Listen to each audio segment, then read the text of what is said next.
Selamat malam, Ibu atau Kak ini. Saya panggil Ibu Sinta Hanafi. Punten suaranya kecil atau di saya aja ya, rekan-rekan? Ya, oke. Apalagi halo, apakah Ya, oke baik.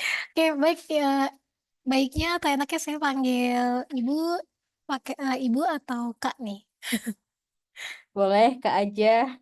Oke baik, biar feel young terus ya Bu, Kak. Wow. Oke, sebenarnya masih ada 15, baru ada 15 yang join, tapi nggak apa-apa karena sudah jam 19.11 kita mulai saja ya, Kak Sinta. Oke, siap, boleh. Baik, oke saya izin buka kelas, buka sesi workshop ya, sesi sharing session ini dulu ya. Baik, Ya, halo silakan. selamat malam semuanya, assalamualaikum warahmatullahi wabarakatuh. Selamat malam dan selamat datang kembali di sharing session Turnamen Sains Data Nasional 2024. Nah, kalau tadi kita ngebahas soal dasar-dasar statistika bersama dengan ibu dosen langsung, kali ini kita akan membahas terkait dengan mengembangkan sistem rekomendasi untuk mengarahkan individu ke pilihan gaya hidup yang lebih sehat. Jadi pas banget topik ini buat teman-teman semua yang lagi develop project atau use case yang terkait dengan layanan kesehatan nih. Tentunya, untuk sharing session kali ini kita mendatangkan narasumber langsung, yang expert di bidangnya dan juga di bidang kesehatan yaitu Kak Shinta Rodatul Hanafiah dari ya yang tak lain adalah, seorang AI engineer dari Kalbe Farma. Betul ya, Kak, ya? Luar biasa sekali nih, pasti sudah banyak banget pengalaman di bidang kesehatan dan terutama berkaitan dengan mungkin produk-produk yang dihasilkan oleh Kalbe Farma ya, Kak, ya, dan teknologi lainnya. Oke, teman-teman semua sebelum kita mulai sesi sharing session pada malam hari ini, mungkin kita abadikan momen dulu kali ya. Boleh semuanya join untuk open cam ya.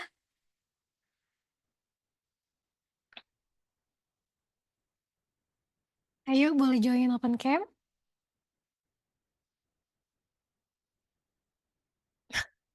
Oke, sepertinya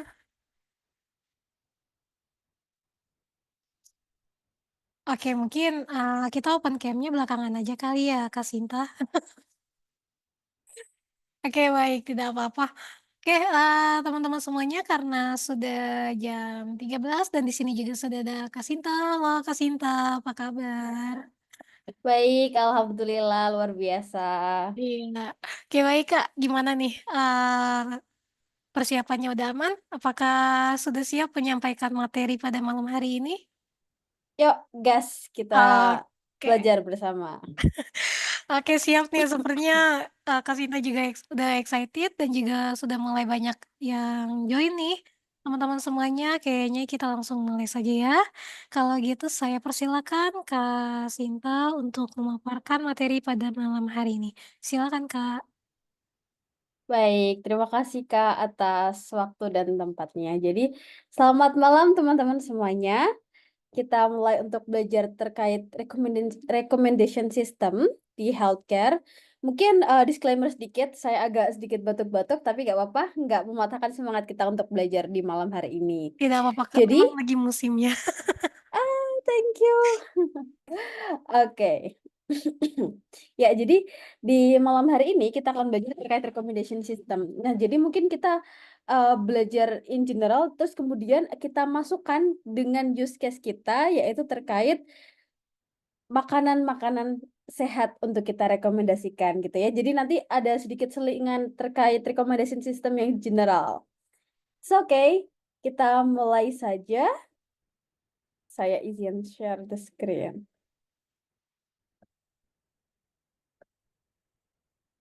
Oke, harusnya layarnya sudah terlihat ya slide saya. Ya, sudah Oke, terlihat. terima kasih Kak. Oke, jadi judul kita malam hari ini yaitu Implementing Recommendation System for a Healthy Lifestyle. Nah, kenapa sih kita bikin recommendation system di healthy lifestyle ini? Karena teman-teman, seperti kita ketahui bahwa makin ke sini tren makanan yang high sugar itu semakin tinggi. Dan kita sama-sama tahu bahwa sugar ini memiliki dampak negatif yang begitu besar ketika kita konsum melebihi kebutuhan harian kita. Nah, the foods you choose make difference. Ketika teman-teman sehari-hari makan gula melebihi kebutuhan kita, maka mungkin yang terjadi adalah jadi muncul jerawat ataupun akan mempercepat ini ya penuaan atau nauzubillah menimbulkan kanker dan sebagainya. Sedangkan ketika kita memakan makanan sehat gitu ya, maka akan beda tuh efek yang timbul di tubuh kita. You are what you eat. Nah, mungkin sedikit intro.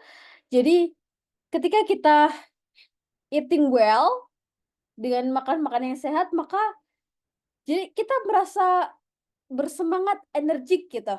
Terus kemudian kebutuhan kita untuk regenerasi sel, kemudian pertumbuhan mungkin rambut kepala dan sebagainya, itu akan lebih baik tentunya.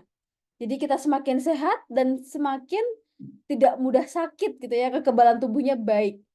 Dan kita bisa mungkin menghindari berbagai jenis penyakit yang seperti kanker dan sebagainya. Sebelum kita masuk ke sistem rekomendasi, mungkin kita bermain tebak-tebakan terlebih dahulu. Boleh tolong tulis di kolom komentar, kolom chat teman-teman, tebak logo apakah ini? Oke, dari Mas Fauzan, Kak Meta,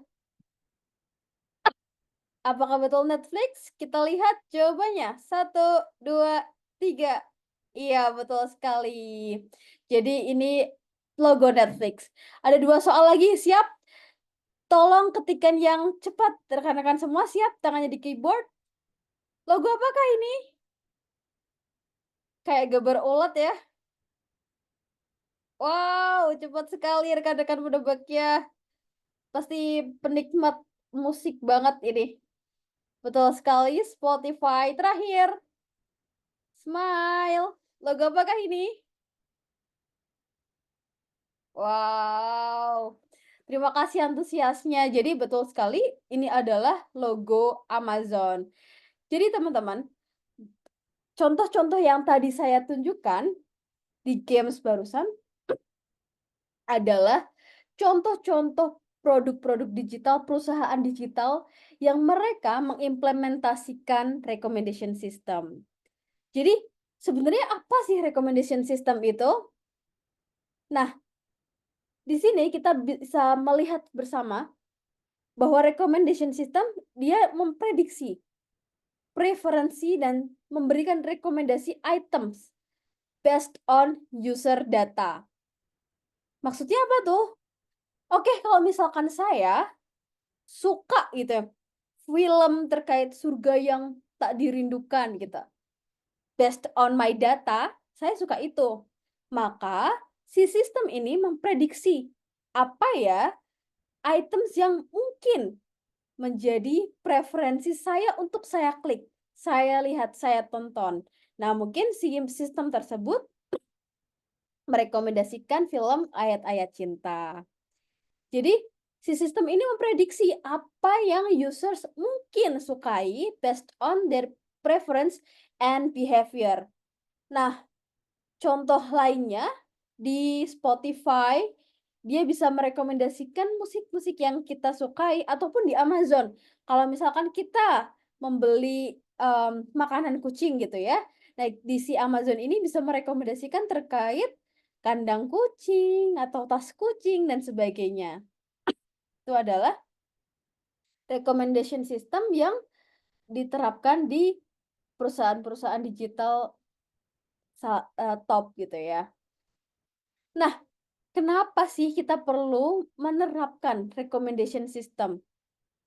Tujuannya adalah supaya dari sisi usernya mereka memiliki experience yang baik. Coba bayangkan teman-teman, ketika teman-teman membuka YouTube gitu ya, yang teteh-teteh nih, kakak-kakak perempuan-perempuan di sini, misalkan di YouTube-nya itu video yang muncul itu video sepak bola, kemudian video, apa, mobil-mobilan yang mungkin tidak menjadi kesukaan teteh-teteh sekalian. Yang ada maka akan membawa teteh-teteh merasa, aduh buka YouTube misalkan ya, nggak lama terus langsung tutup. Jadi kayak, aduh tidak merasakan experience yang terbaik gitu ya di sosial media tersebut. Nah, jadi dengan recommendation system kita bisa memiliki experience yang lebih baik. Kemudian kita bisa juga menemukan konten yang relevan dengan kebutuhan kita dan bahkan bisa menyimpan waktu kita gitu ya dengan lebih efisien. Misalkan teman-teman, mmm, ke Shopee gitu. Sorry ya kita, sebut merek gak apa-apa, supaya lebih mudah untuk menangkap, pembelajaran kita. Jadi ketika kita di Shopee, misalkan teman-teman tidak ada sistem rekomendasi, ketika teman-teman, masuk ke Shopee terus kan kadang kan kita pilih-pilih barang dulu gitu ya, baru baru klik-klik doang, searching doang gitu, terus tapi belum sampai ke belanja. Nah, kalau misalkan di saat ini, si Shopee ini tuh dia nyimpen apa sih yang kita search, apa sih yang kita klik. Sehingga pas kita di lain waktu buka Shopee lagi gitu ya, itu muncul tuh rekomendasi-rekomendasi items yang sebelumnya kita search, yang sebelumnya kita klik. Dengan begitu akan mempermudah kita untuk menemukan barang yang sesuai kebutuhan kita saat itu. Sedangkan kalau misalkan nggak ada, ya berandanya netral lagi gitu ya, items-items yang mungkin belum tentu kita butuhkan. Itu impact-nya sangat besar ketika kita menggunakan recommendation system di aplikasi atau program kita. Iya. Nah, jadi gimana sih AI ini menggunakan sistem atau membuat sistem rekomendasi ini? Jadi si AI ini, dia menganalisis dari jumlah data yang begitu besar gitu ya, dan belajar dari behavior dari users. Jadi kalau misalkan teman-teman ya, misalkan di explore-nya Instagram, klik, gambar-gambar atau video-videonya bayi-bayi gitu, maka si Instagram ini merekam. Meskipun kita belum melakukan like, tapi ketika kita klik videonya dan kita menonton menghabiskan waktu hingga video itu selesai, maka si Instagram ini merekam, "Oh ternyata Sinta suka melihat videonya AB," gitu ya, ditonton sampai habis. Oke, lain kali aku coba rekomendasiin video-video AB lagi gitu. Atau, oke Sinta suka video bayi gitu ya, maka Sinta akan direkomendasikan video-video bayi lainnya, misalkan video Ritsuki, atau Selin, dan sebagainya. Nah, itu baru search ataupun itu baru klik.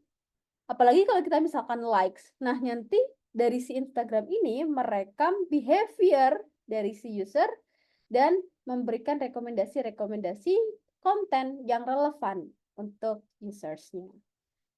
Jadi, si AI ini belajar dari data. Mereka merekam terkait behavior dari si users. Nah, di AI ini dia belajarnya dari dia menggunakan memanfaatkan apa aja sih sehingga bisa memberikan rekomendasi yang terbaik kepada users.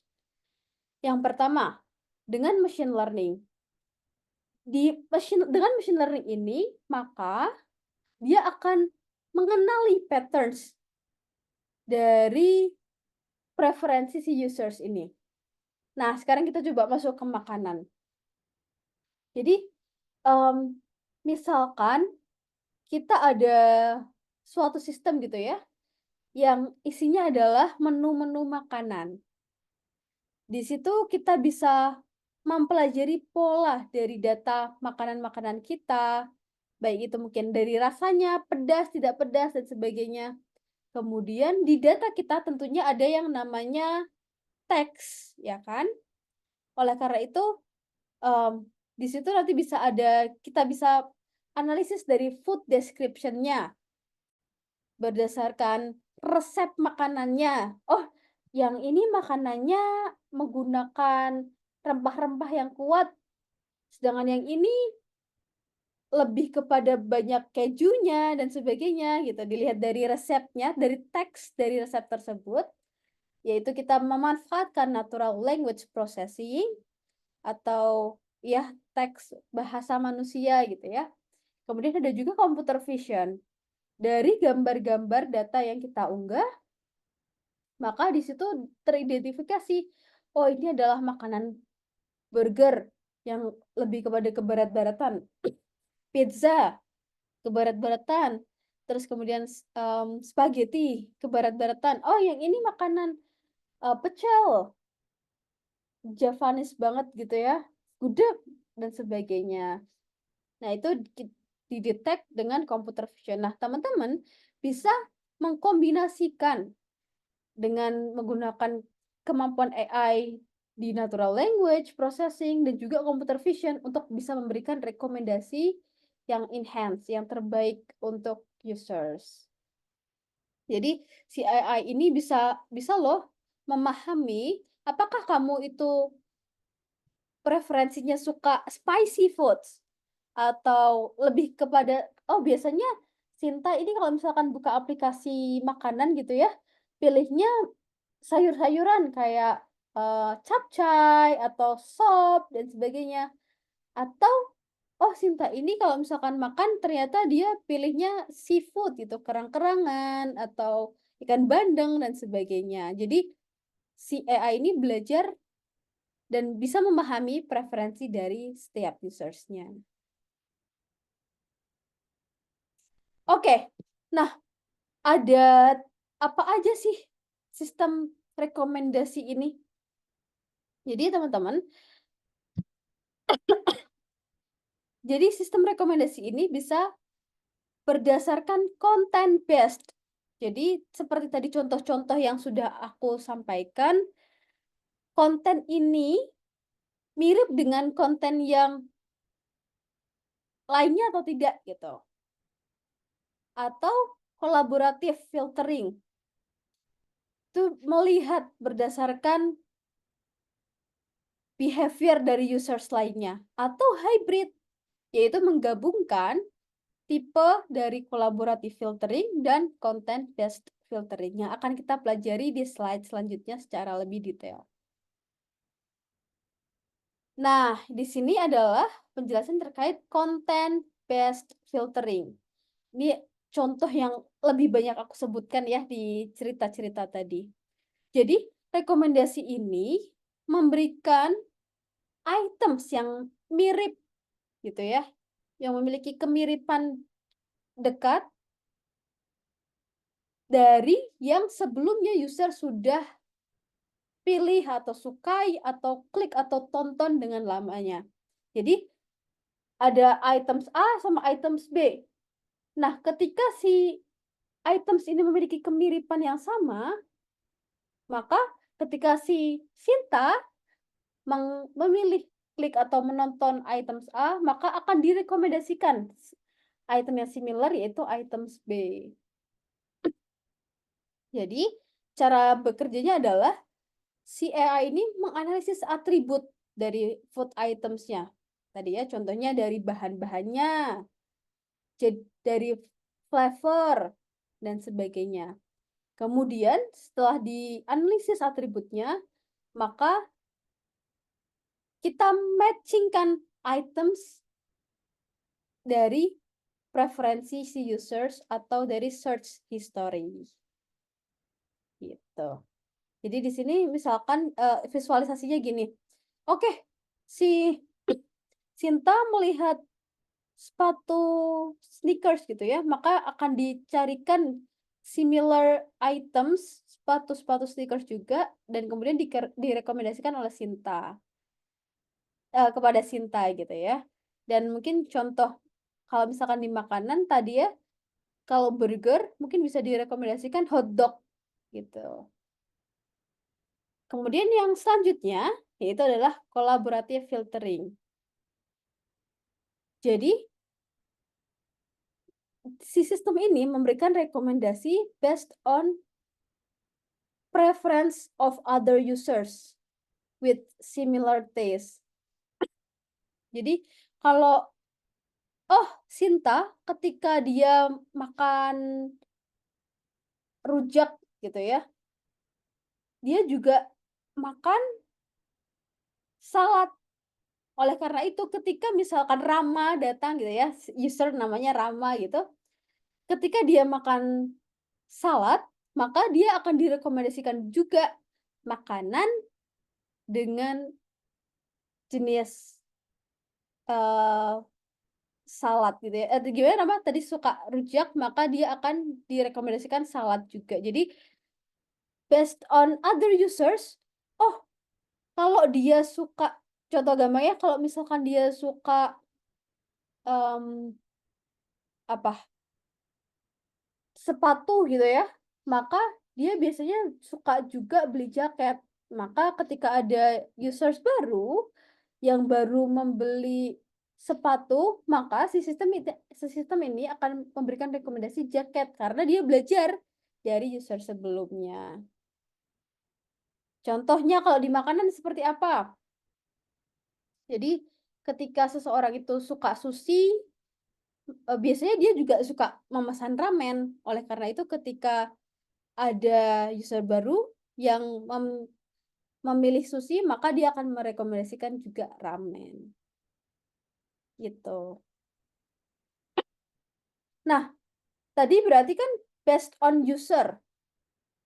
Tapi bisa juga kita fokusnya ke item.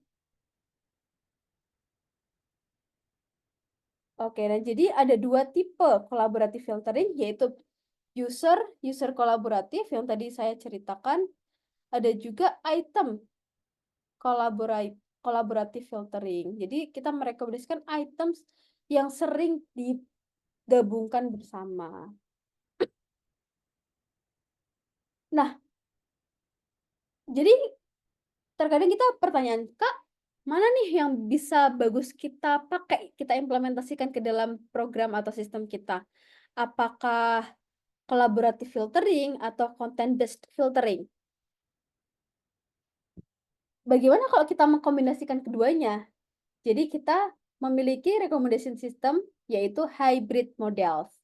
Kita mengkombinasikan antara collaborative filtering dan juga content based filtering. Nah, apa sih kelebihannya dengan hybrid models ini? Jadi terkadang teman-teman, mungkin kita bisa jadi ada di suatu kondisi yang mana kita tidak memiliki data yang cukup untuk memahami, misalkan behavior setiap users-nya gitu ya. Oh, kalau misalkan ada seseorang yang suka makan bakmi, maka rekomendasinya apa ya untuk makanan selanjutnya gitu ya. Maka ketika dia belum punya users yang sebelumnya makan bakmi, maka dia makannya menu lainnya apa, kita bisa memberikan rekomendasi based on content. Oh, bakmi itu mirip sama apa, bihun gitu ya, dan sebagainya. Dan kita bisa mengkombinasikan antara collaborative filtering dan juga content based filtering untuk sistem recommendation system kita. Gitu. Iya, jadi kurang lebih itu terkait recommendation system. Selanjutnya kita akan masuk ke sesi praktikal. Nah, namun sebelum masuk ke sesi praktikal, dari rekan-rekan sekalian, adakah yang ingin ditanyakan atau didiskusikan? Silakan.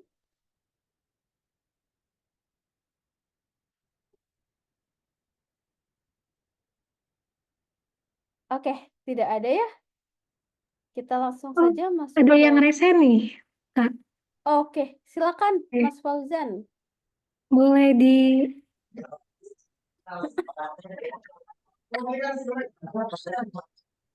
Oke, silakan Kak Tes, Fauzan. tes. Ya, Oke. Terima kasih atas kesempatan.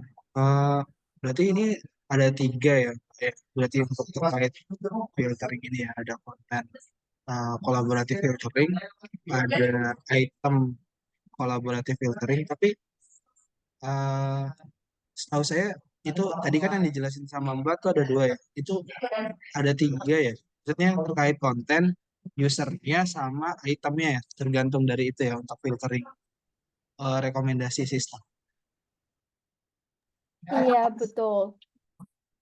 Jadi, eh, kalau yang tadi saya jelaskan, kita bisa lihat berdasarkan kontennya atau berdasarkan tadi namanya adalah content based filtering atau juga berdasarkan behavior dari users. Namanya adalah collaborative filtering atau yang ketiga adalah hybrid. Jadi mengkombinasikan antara content based filtering dan collaborative filtering. Apakah menjawab, Mas Fauzan? Jawab di saya agak kasih Mbak. Oke, terima kasih Mas Fauzan atas pertanyaannya. Oke, baik. Mungkin teman-teman yang lain ada yang mau bertanya seputar materi kita pada malam hari ini, boleh drop di kolom chat atau boleh raise hand juga seperti Kak Fauzan. Mumpung ada expertnya nih di sini, kalian bisa tanya semuanya. Ya kan, Kak?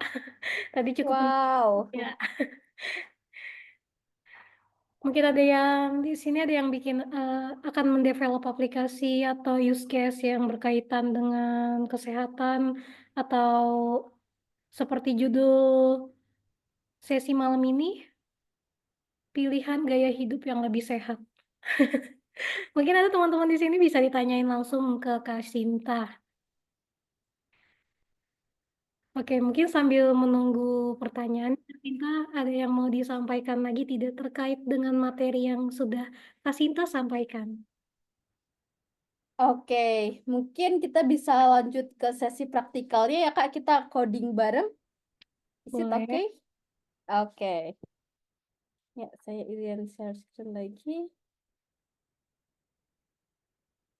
Oke, maaf. Jadi rekan-rekan semua, kita akan coba coding bersama. Di sini saya menyiapkan code-nya dan pesan dari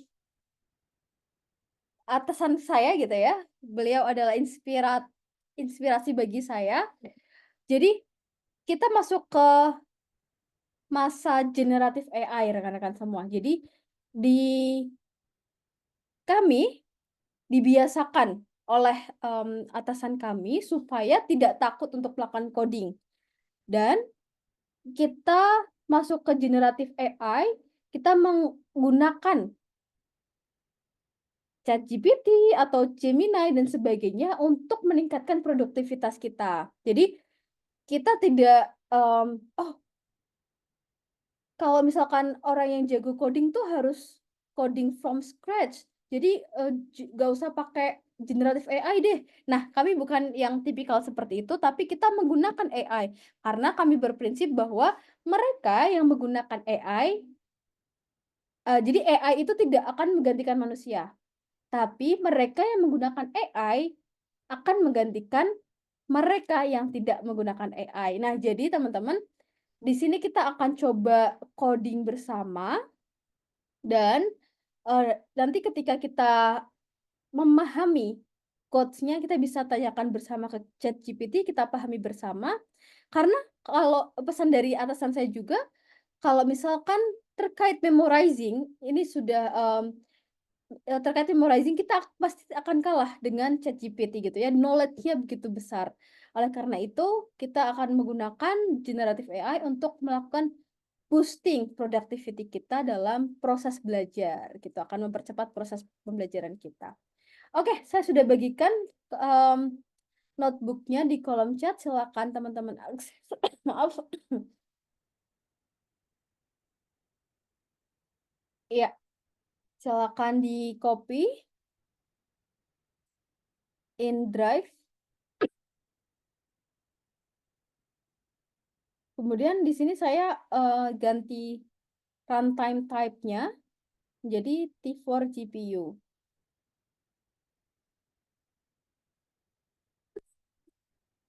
Kayaknya sudah ya teman-teman? Oke, yang pertama kita panggil library request terlebih dahulu. Kita import request. Jadi mengimpor library request ini digunakan untuk mengirim permintaan HTTP di Python. Library ini memudahkan pengambilan data dari API web seperti USDA. Nah, apa itu USDA? Coba kita tanya ke ChatGPT.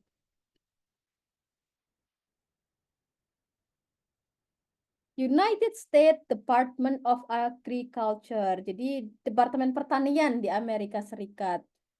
Jadi kita pakai dataset dari USDA, teman-teman. Selanjutnya adalah kita define URL dan API key-nya. Kita masukkan API key-nya, kita masukkan URL base-nya. Nah, API key ini memberikan akses ke USDA Food Data Central API, sedangkan base URL adalah alamat dari API USDA yang kita gunakan untuk permintaan data makanan. Jadi kita siapin datasetnya terlebih dahulu, teman-teman. Kemudian kita definisikan parametersnya. Ada API key. Kita menggunakan API key untuk autentikasi ya. Kemudian query-nya menentukan kata kunci pencarian. Dalam contoh ini kita berikan kata kunci atau query Apple gitu ya. Kemudian data type, kita memilih jenis data yang ingin kita ambil. Misalkan seperti foundation dan SR legacy yang menyimpan data nutrisi terperinci. Kemudian page size-nya itu adalah jumlah maksimum hasil yang akan ditampilkan. Jadi di sini teman-teman, oke, ketika seseorang itu mengetikkan nasi pecel gitu ya, nasi pecel, maka kita akan memberikan berapa top recommendation nih. Nah, kita define di sini page size. Di sini kita define 5. Kemudian kita send request to USDA API. Kita mengirimkan GET ke endpoint API USDA menggunakan request.get. Jadi di sini ya, kode ini f base URL search ini adalah endpoint yang ditambahkan untuk mencari data makanan. Sedangkan params ini adalah mengirim parameter yang tadi udah kita define untuk menentukan kriteria pencarian. Selanjutnya, kita memeriksa apakah permintaan berhasil. Jika berhasil, dia memeriksa apakah permintaan berhasil. Kemudian, kalau berhasil, maka kita akan dikonversi respons JSON dari API menjadi dictionary Python agar mudah diakses. Kemudian kita pakai for loop. Kita melakukan iterasi melalui setiap item dalam daftar foods dari data. Dan kemudian kita menampilkan deskripsi makanan seperti apple. Kemudian food cat. Kita menampilkan kategori makanan jika ada. Jika tidak ditemukan, maka kita tampilkan unknown. Nah, tidak lupa kita menampilkan informasi nutrisinya. Jadi, kita iterasi melalui setiap nutrisi dalam food nutrients. Tapi kalau nggak ada, kita kembalikan kosong untuk menghindari error. Gitu ya. Silakan teman-teman run. Ini saya sudah run, jadi di sini ada checklist 1. Oke, nah di sini kita bisa lihat teman-teman. Description, croissant, apple, food category, baked products gitu ya. Kemudian ditampilkan nutrisinya, energinya berapa, folatnya berapa, dan seterusnya. Kemudian ada rekomendasi berupa straddle apple. Di food kategori baked product juga. Kemudian ditampilkan nutrisinya. Selanjutnya baby food, juice apple gitu ya.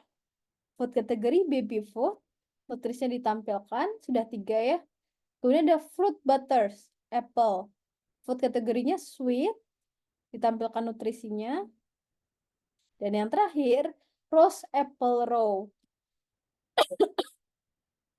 Food kategori fruits dan fruit juice, nutrisinya ditampilkan. Jadi seperti tadi yang sudah kita pelajari di code-nya bersama-sama, bahwa kita menampilkan 5 dari data yang memiliki kemiripan dengan query yang kita masukkan, yaitu apple di sini ya.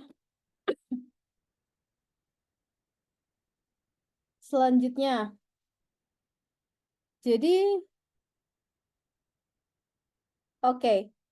Nah, baris-baris di bawah ini adalah kode yang mengakses USDA API untuk mendapatkan data makanan terkait pencarian tertentu. Contoh, misalkan kita minta makanan yang diabetes friendly, teman-teman. Ini penting sekali. Jadi jangan sampai kita makan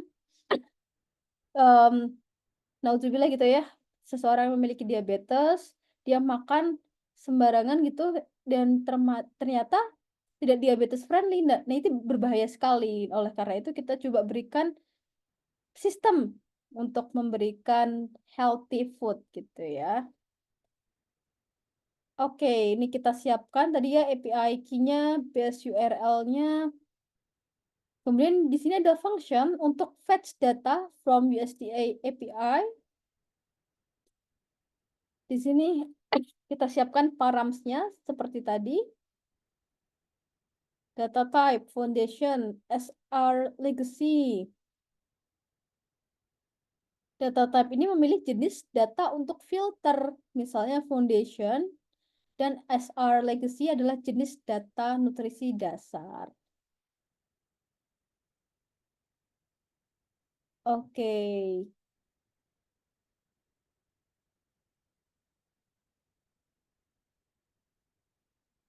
Nah, ini adalah fungsinya tadi kita udah jelasin bersama. Misalkan kita panggil fungsi fetch data. Nah, di sini kita lihat ya. Ini adalah contoh untuk fetch data for foods related to diabetes friendly. Jadi, sini kita define variable namanya food underscore data. Kita panggil fungsinya fetch underscore food underscore data. Kita masukkan query-nya adalah diabetes friendly dan kita masukkan kita mau memberikan rekomendasi berapa? 20 gitu ya. Nah, jadi di sini akan masuk query-nya adalah diabetes friendly dan page number-nya adalah 20.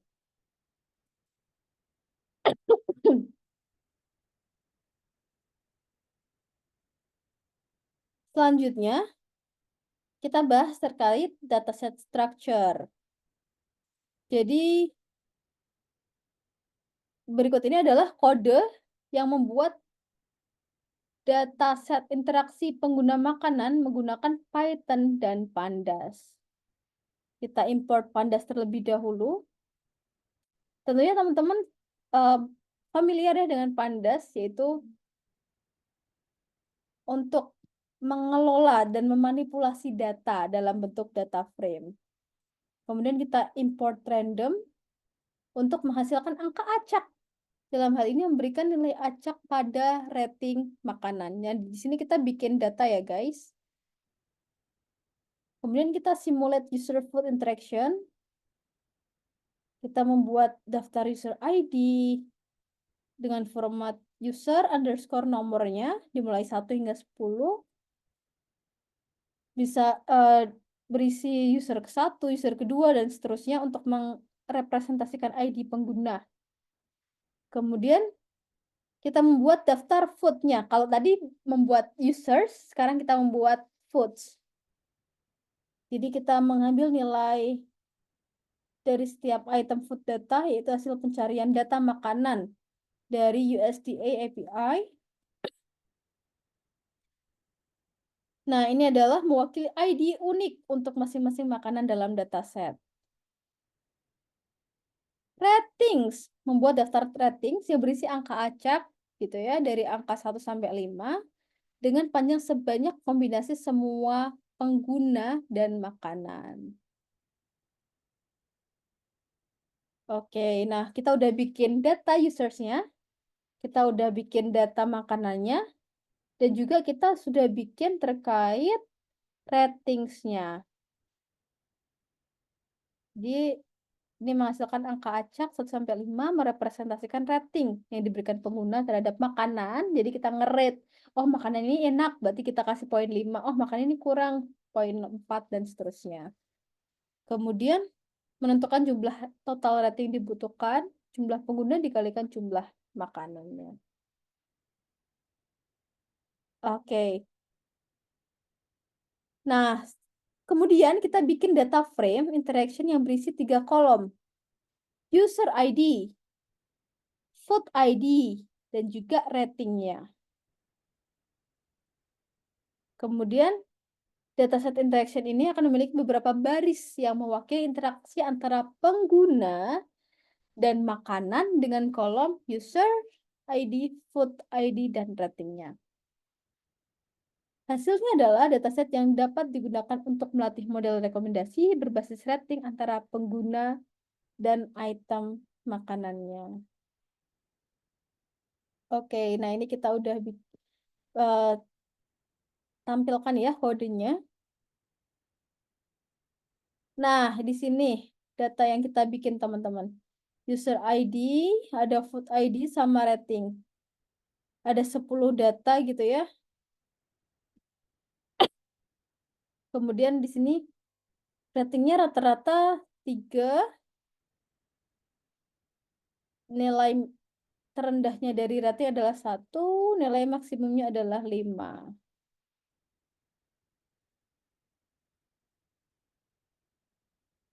Oke, sekarang kita membangun model dengan Light FM. Kita pip install terlebih dahulu. Silakan teman-teman run.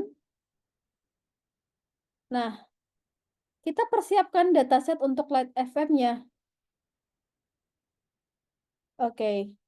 Nah, di sini memanggil fungsi dataset. Mana fungsi dataset?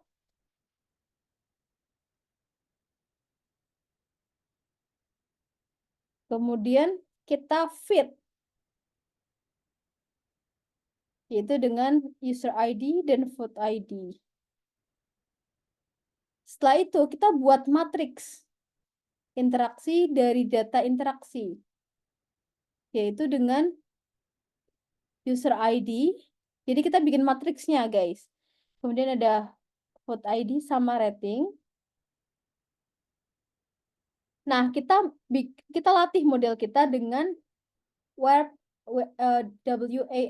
loss. Ya, dengan kalau latih tentunya dengan fungsi feed ini ya. Dan kita panggil Light FM-nya. Loss-nya dengan WARP. Kita set epoch-nya atau epoch-nya 30. 6 threads-nya 2. Nah, kemudian kita memberikan prediksi untuk users-nya. User 1. Oke. Di sini food ID-nya, ini food scores-nya. Kemudian top foods. Kita menampilkan top recommendation untuk user tersebut. Jadi top recommendation untuk user 1 adalah food dengan ID berikut gitu ya. Dan kemudian di sini adalah scores-nya.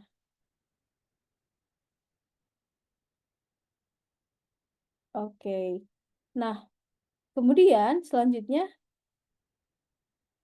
misalkan di sini ada looping gitu ya. Food ID-nya 170892. Description-nya nutritional supplement for people with diabetes. Nah, skornya minus 0,00387. Jadi di sini kita membangun model dengan Light FM.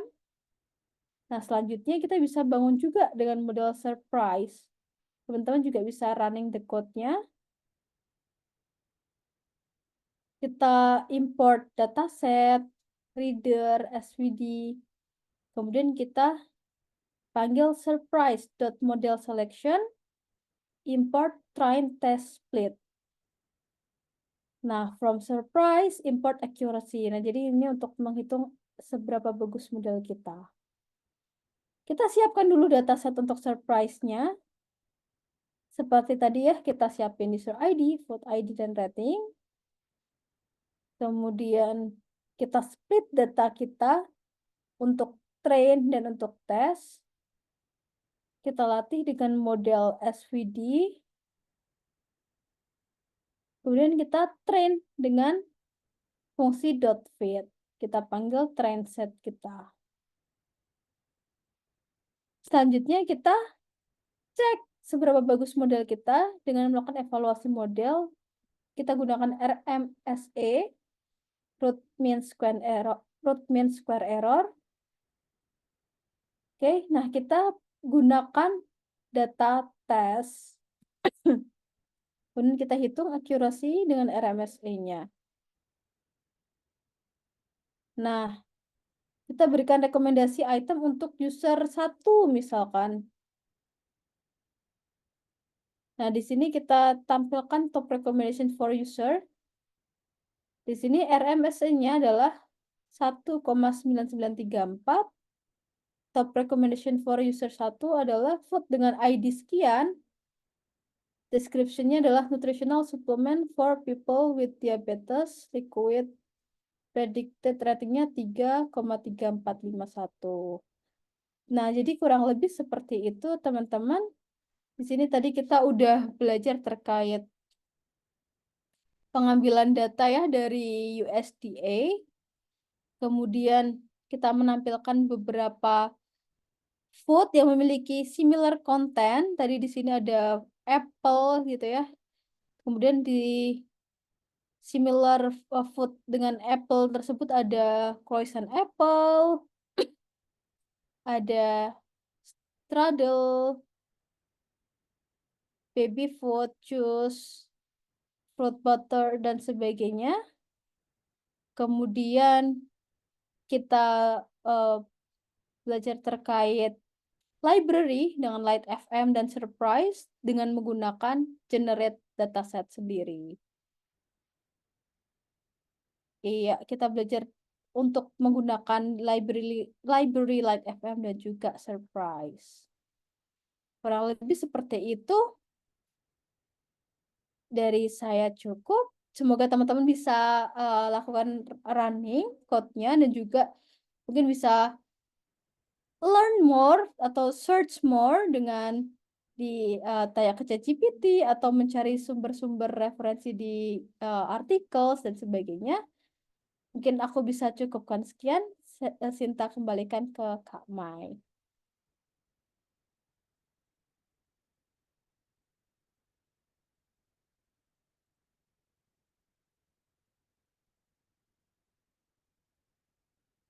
Halo Kak?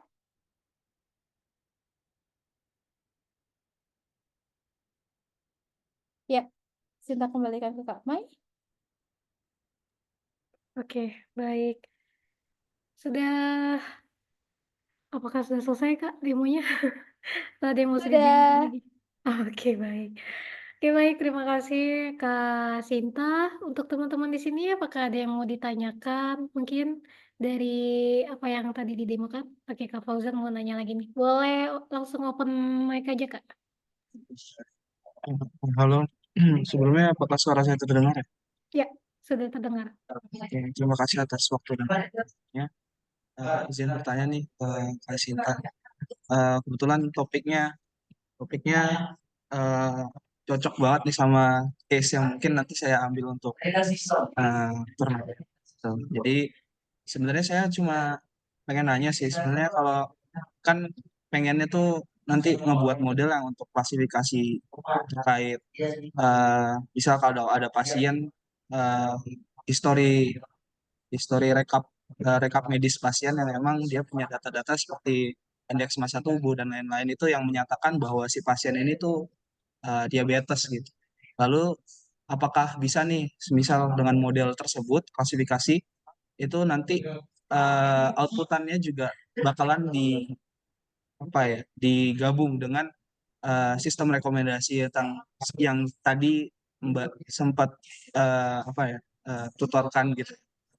Seperti ya tadi ada diabetes friendly itu berguna banget. Jadi kalau bukan cuma sekedar memprediksi oh nih orang eh, diabetes nih kemungkinan gitu, tapi juga memberikan solusi gitu kan. Jadi itu suatu model yang cukup baik menurut saya nanti kalau bisa terrealisasi gitu.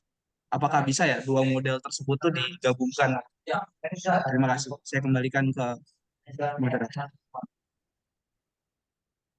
Oke, jadi izin Kak Mai, Sinta boleh diskusi dengan Mas Fauzan ya? Ya, silakan Kak.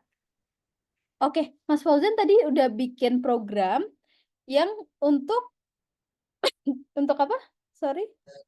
Klasifikasi data pasien gitu. Jadi misalkan pasien ini mempunyai rekap data medis yang dia mungkin dari tekanan darahnya, terus indeks massa tubuhnya, terus eh, dan lain-lain lah. Makanya rekap data itu kan banyak ya Mbak ya.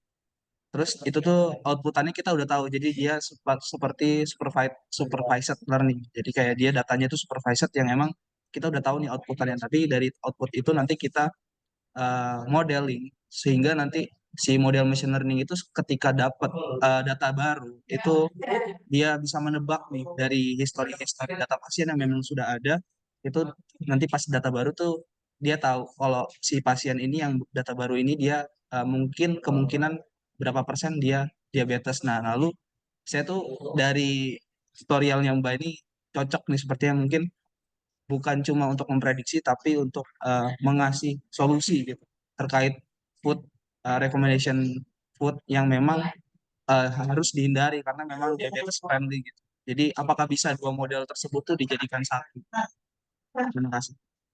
Oke, jadi Mas Fauzan ini sudah punya model yang bisa mengklasifikasikan apakah seseorang ini diabetes atau enggak gitu ya berdasarkan data kesehatannya. Kemudian tadi kita udah ada model terkait rekomendasi makanan yang sehat gitu ya. Eee, contohnya adalah kita meminta supaya sistem kita memberikan rekomendasi terkait makanan yang diabetes friendly. Apakah bisa kedua model itu digabungkan gitu? Nah, tentu saja hal ini sangat mungkin digabungkan, Mas. Jadi kita bisa menggabungkan antara model klasifikasi diabetes atau tidak diabetes dengan sistem rekomendasi makanan yang diabetes friendly. Jadi kita kumpulkan data medis tadi yang udah Mas, lakukan gitu ya, kemudian udah membuat sistem klasifikasinya, kemudian kita membuat atau membangun sistem rekomendasi makanan yang seperti, tadi saya bagikan quote-nya gitu ya. Nah, hal ini tentu saja mungkin ketika dataset di sistem rekomendasi kita lengkap dengan keterangan atau atribut dari, makanan-makanan apakah ini high sugar atau low sugar, atau kandungan karbohidratnya berapa, indeks glikemiknya berapa, dan, ataupun bahkan label, apakah dia diabetes friendly ataukah tidak. Jadi ketika ada, pasien yang mungkin ternyata dia tidak mengalami diabetes, dia oke dengan makanan yang, mmm, high sugar dan sebagainya, kita bisa rekomendasikan karena kita punya datanya, gitu. Kita punya datanya mana makanan yang memiliki high sugar ataupun yang tidak. Tentu saja hal itu mungkin sekali untuk diimplementasi, Mas Fauzan. Apakah menjawab? Eh, menjawab Mbak. Terima kasih udah ngasih ide-ide tambahan Siap, dan tutorialnya sangat bagus. terima kasih Mas Fauzan. Semoga, bisa diimplementasikan, bisa di-deploy sehingga program Mas Fauzan bisa bermanfaat bagi banyak orang. Keren, semangat Mas Fauzan. Luar biasa. Oke, baik. Terima kasih Kak Fauzan sudah bertanya. Ada pertanyaan lagi nih Kak di kolom chat. Oke.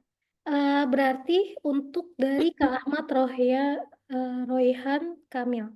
Berarti untuk penggunaan API di kode ini hanya untuk pengambilan data saja ya, Kak?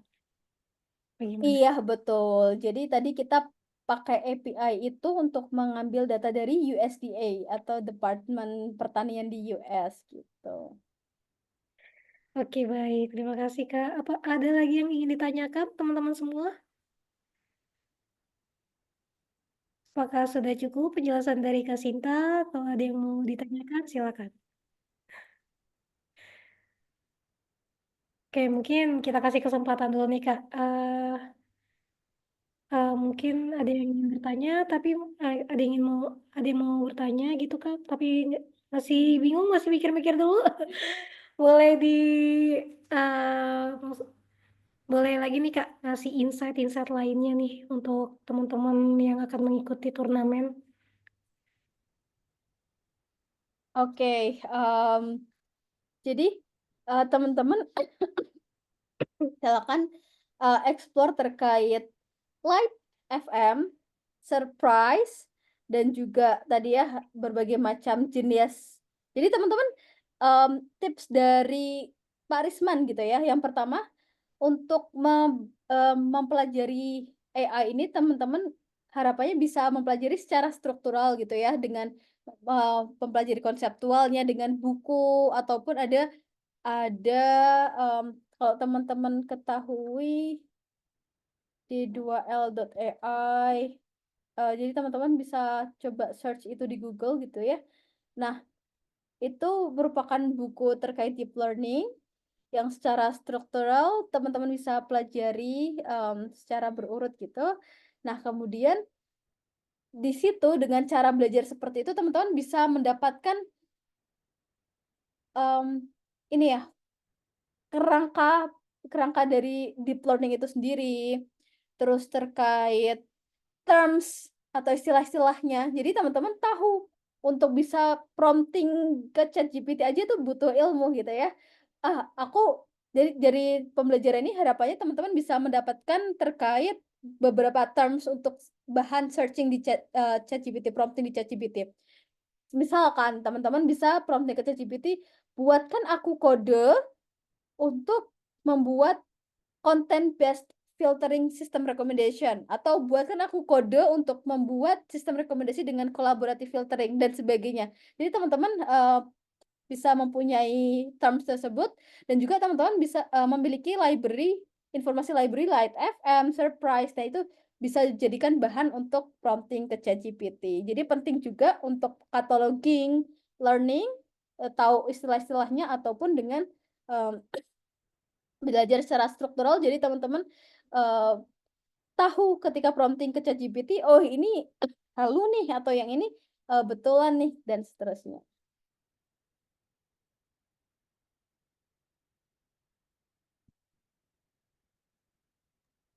Oke, baik. Bagaimana? Eee, Kayaknya nggak ada yang mau bertanya lagi nih, Kak. Oke, sebelum bertanya, nah dari sebenarnya, kalau ngomongin masalah kesehatan nih, Kak, ya, teknologi di bidang kesehatan, apa sih sebenarnya inovasi-inovasi yang dinantikan atau inovasi yang, apa ya, yang rekomendasi nih untuk dibikin teman-teman nih terkait dengan kesehatan gitu, Kak? Mungkin teman-teman di sini yang ikut turnamen butuh insight lagi nih, Kak. Dari Kak Sinta mungkin ada masukan sedikit? Inovasi di kesehatan ya? Oke, kalau misalkan teman-teman ketahui, sekarang itu lagi trennya, atau lagi, apa ya, banyak effort dari pemerintah terkait pengembangan di genomic atau genetics gitu ya. Jadi, eee, kalau teman-teman ketahui sekarang ada misalkan farmakogenomik, pernah dengar nggak teman-teman? Atau nutrigenomik. Jadi di situ adalah, rekomendasi obat-obatan, kalau farmako ya, rekomendasi obat-obatan berdasarkan genomik seseorang. Nah, awalnya saya skeptis, "Lah kok ada sih rekomendasi obat-obatan gitu untuk personalisasi. Biasa kan misalkan kita, sorry nyebut merek, minum obat diare yang biasa misalkan, Diapet gitu ya, dan Kakak pakai Diapet juga, kita bisa sama-sama sembuh kok ya, Kak, sama-sama sembuh dari diare. Kenapa kita perlu personalisasi obat gitu, Sinta skeptis seperti itu. Sampai tiba ke suatu kejadian yang mana rekan kerja Sinta tiba-tiba wajahnya bengkak, Kak.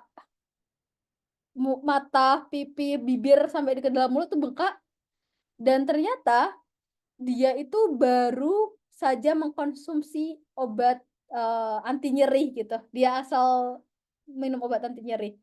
Eee, dia tahu bahwa dia alergi obat dari kejadian sebelumnya. Sebelumnya dia juga pernah dirawat di rumah sakit, kemudian ada disuntikan suatu obat gitu ya. Nah, dia juga mengalami alergi dan bengkak. Jadi itu adalah pengalaman kedua. Sinta baru lihat secara langsung rekan Sinta, wajahnya bengkak-bengkak gitu karena mengkonsumsi obat. Nah, di situ Sinta sadar bahwa, oh beneran ternyata teman-teman. Jadi kita butuh yang namanya personalisasi rekomendasi obat. Jadi kita dilihat berdasarkan genetik kita, genomik kita. Oh, ternyata Sinta tidak cocok dengan obat yang mengandung A gitu dan seterusnya. Itu untuk farmakogenomik.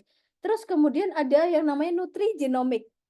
Jadi di situ kita diberikan rekomendasi, nutrisi berdasarkan genomik kita, genetik kita. Jadi, mmm, kalau boleh cerita, ibu saya kalau misalkan makan ikan laut atau makan makanan laut gitu ya, kulit di kakinya langsung, gatal-gatal, merah-merah gitu, bengkak. Dan beliau ternyata alergi ikan, alergi makan makanan laut. Terus kemudian, ada rekan saya, rekan SMP, teman SMP gitu ya, ketika dia makan udang meskipun hanya sedikit, 1 ekor saja yang kecil gitu ya, dia langsung badannya merah-merah gatal gitu. Nah, di situ pentingnya ternyata teman-teman, bahwa setiap kita memiliki genetik atau genomik yang unik gitu ya, dan kita perlu untuk melakukan personalisasi, rekomendasi untuk setiap orang. Nah, teman-teman bisa explore terkait apa saja yang bisa kita ambil insights-nya dari genetik ini sebegitu besar gitu ya, baik itu dari farmasi, nutrisi, atau onkogenomik. Jadi kalau teman-teman ketahui, ada salah satu artis dari luar negeri, Sinta lupa namanya. Beliau, ternyata setelah melakukan testing onkogenomik, beliau mengetahui bahwa dia berpotensi untuk memiliki penyakit kanker, tapi, beliau dengan cekatan gitu mencegah hal itu terjadi dengan testing onkogenomik itu. Dan banyak sekali, informasi dari genetik yang kita miliki, baik itu skin genomic atau lain sebagainya. Itu menarik untuk explore teman-teman, dan, salah satu bidang yang sedang naik daun adalah bioinformatics. Dan itu sangat menarik untuk teman-teman dalami karena kita peduli terhadap kesehatan manusia, dan kita kombinasikan antara kepedulian kita terhadap kesehatan manusia itu dengan teknologi yang berkembang, gitu. Oke, baik. Menarik banget nih Kak Sinta ya, terkait dengan yang tadi Kak Sinta sampaikan. Oke, terakhir nih Kak Sinta, apa nih pesan dari Kak Sinta untuk teman-teman semua yang, akan mengikuti turnamen Sains Data Nasional 2024? Oke, pesan Sinta, untuk teman-teman, terima kasih sekali sudah kontribusi dalam turnamen data science ini dengan tema yang sangat menarik, yaitu kepedulian terhadap kesehatan. Harapannya dengan teknologi yang berkembang sangat pesat ini, kita bisa kombinasikan dengan kebutuhan kesehatan di Indonesia yang, perlu di-boost dengan teknologi gitu ya. Supaya teknologi itu mencapai di berbagai bidang, salah satunya di bidang kesehatan. Nah, kemudian do the best untuk teman-teman semua, teman-teman semua keren karena sudah mau berani untuk mencoba mengikuti kompetisi ini. It's okay kalah menang, perihal terakhir gitu ya, tapi setidaknya dengan teman-teman, mengikuti kompetisi ini, meskipun mungkin, ada sebagian teman-teman yang belum berhasil, tapi teman-teman sudah lebih baik daripada teman-teman tidak mengikuti kompetisi. Kalah menang hal yang biasa. Coba lagi, experience yang mahal. Terima kasih, Kak. Oke, baik. Terima kasih juga Kak Sinta sudah memberikan materi yang luar biasa, memberikan insight juga nih yang luar biasa pada malam hari ini ya, walaupun malam, tapi tetap semangat menyampaikan materi sampai selesai gitu. Oke, kalau gitu Kak, karena sudah tidak ada pertanyaan lagi nih, dan sudah cukup malam dan cukup panjang ya tadi kita bercerita mengenai teknologi di kesehatan bersama Kak Sinta. Oke, akhir kata dari saya terima kasih untuk Kak Sinta yang sudah mau berkolaborasi bersama Data Academy mendukung pemuda-pemudi Indonesia di turnamen Sains Data Nasional 2024. Semoga adanya sharing session ini bisa menambah insight juga nih buat teman-teman yang akan mengikuti lomba, yang mungkin kemarin masih bingung mau bikin apa ya, terus kayak masih stuck ngerjainnya, dan sekarang udah mulai banyak dapet insight nih dari para narasumber yang kita hadirkan di sharing session ini. Oke Kak Sinta, sekali lagi terima kasih banyak, semoga next time kita bisa kolaborasi lagi ya Kak. Amin, allahumma amin. Oke, baik. Terima Oke, kasih. sama-sama Kak Sinta, sukses dan salam sehat selalu ya Kak. Oke, kalau begitu saya akhiri sampai di sini. Terima kasih semuanya yang sudah join. Assalamualaikum warahmatullahi wabarakatuh. Selamat malam teman-teman semuanya. Jangan lupa besok masih ada sharing session lainnya bersama dengan teman-teman dari Kementerian Kesehatan. Waalaikumsalam warahmatullahi wabarakatuh. Terima kasih, Kak. Terima kasih Sama semuanya. Mohon Kak, izin maaf saya atas segala close ya kekurangannya. untuk Zoom-nya. Mari.